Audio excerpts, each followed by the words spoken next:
Everybody, this is video 15. I needed to do a video for sure on my 6-month clean date, and the topic I was saving today was the root of substance use. I don't know how many people I've run across in discussions that talk about their vices and initially will argue I just like how it makes me feel or justify what the reason is they utilize whatever it is they use. Do I think every indulgence is an issue? No, I don't. Do I think habitual use is an issue? Yes, absolutely. Because invariably it's going to take a toll on your life. Um, like I said in the previous videos, substance use is a tree. You can cut it down, but there's roots to this you have to dig up. As I've been through treatment, I've learned a lot about roots and motives behind a lot of these inclinations. I think in order to actually succeed at having a happy life is understanding the roots of this behavior. Otherwise, you won't find the peace or the success you're either actively looking for or maybe inactively looking for. Now, this is not only for people who indulge in substance, but it's also for people who have issues with codependent behaviors and frequently become attached to toxic people. Anything that you regularly indulge in that ultimately takes a negative effect on your life is definitely going to have a reason underneath it.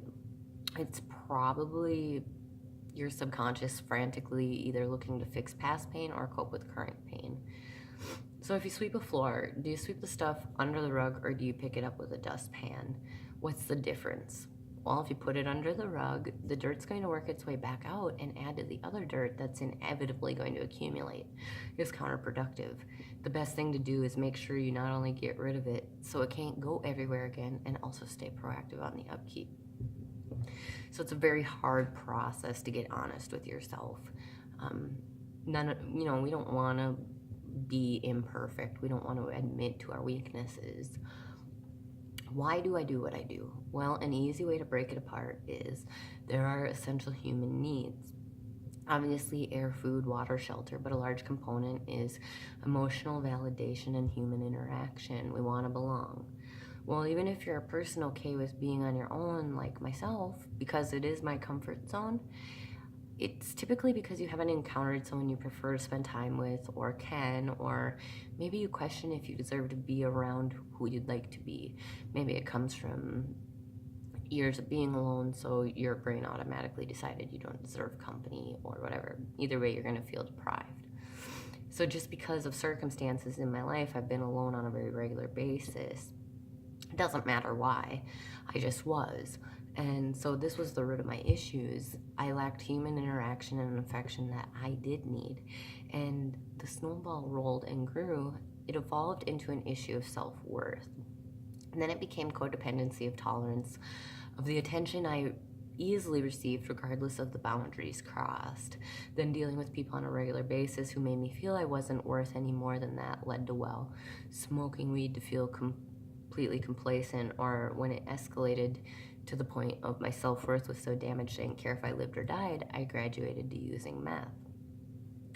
So sometimes I think substance use is imprinted. Obviously, grew up in a household where you saw it.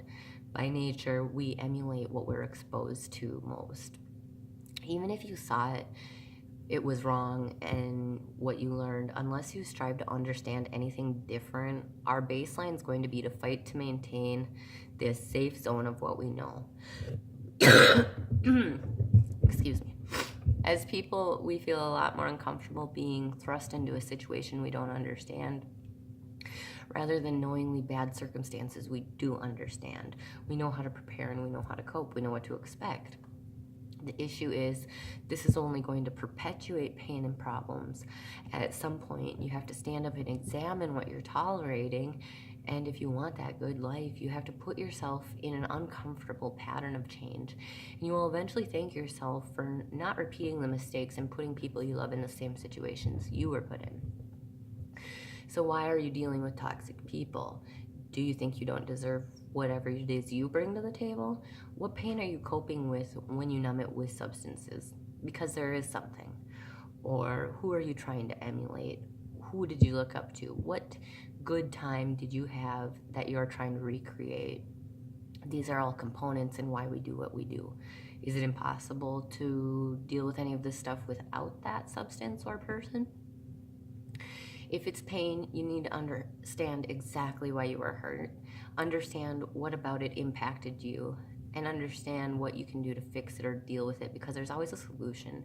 And there's nothing wrong with you for being human and having pain. It doesn't make you weaker, it just means it's something that happened to you. The past is the past, and it won't repeat itself if you don't allow it to.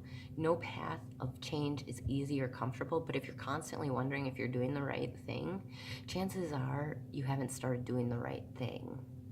I always found myself wondering, well, should I get out of this situation? Should I? But when I actually got out of the situation, I was like, yeah, I definitely should have gotten out of the situation, and I didn't question it. There's no uncertainty in right action, only discomfort in breaking the actual habit. But once you stumble upon that good answer, you're gonna feel a lot happier. You can also ask yourself, what's the worst that can happen if I change this? Remove these people or habits from my life that aren't good for me. Well, you might feel bad, but are you going to open up the opportunity to be of a more sound mind, accomplish goals you wouldn't previously have been able to, or maybe you will make room for better people to enter your life? Because I can tell you what, people who have their shit together won't come to you if you leave the toxic ones in it. They will know it's not right, and they will not want to associate with it. One thing I faced is I have to finish school for a nursing degree. Maybe I needed a better job at one point. Well, if it required a UA, I couldn't apply. In hindsight, that was so stupid. I literally blocked myself off from getting a better life by removing opportunities to uphold my habits. Or maybe I got so stoned I didn't even care to think about the future. I just worried about munchies and funny cartoons, you know? Or when you do meth, like, I don't know, I'd spend like 12 hours digging for agates. It was so stupid. Either way, the cycle of loneliness, the human affection I was lacking in pursuit of what I was actually on no path to achieve. I tolerated a lot of crappy behavior because I clung to the attention that fulfilled that deficit in the beginning, and only the beginning, rather than taking the time and energy to establish something worthwhile. And being I made poor decisions and dealt with it, my brain subconsciously concluded that's all I deserved. Nothing will undo your past. The only thing that exists is today and tomorrow. But you have to think about what you want to see with your future, and think about what you need to do today, even if it's just a slight step in that direction. Sometimes I get messages from people, if I have a chance with you, I'll quit drinking or I'll clean up. And that makes me sad, because I appreciate the vote of confidence that I'm motivating enough to inspire you. However, you'll never be successful if you bank your decision on someone else being there for you. You will only be successful if you figure out why you do these things. Understand the people you want will become options if you start making good decisions. But until you do, the life you want will be, the life you want will be out of reach. It's just, it doesn't become an option until you actually make the changes. You can't use it as a tool. I wish everyone the best. I believe in you, and if you have any of these issues, it's gonna be hard.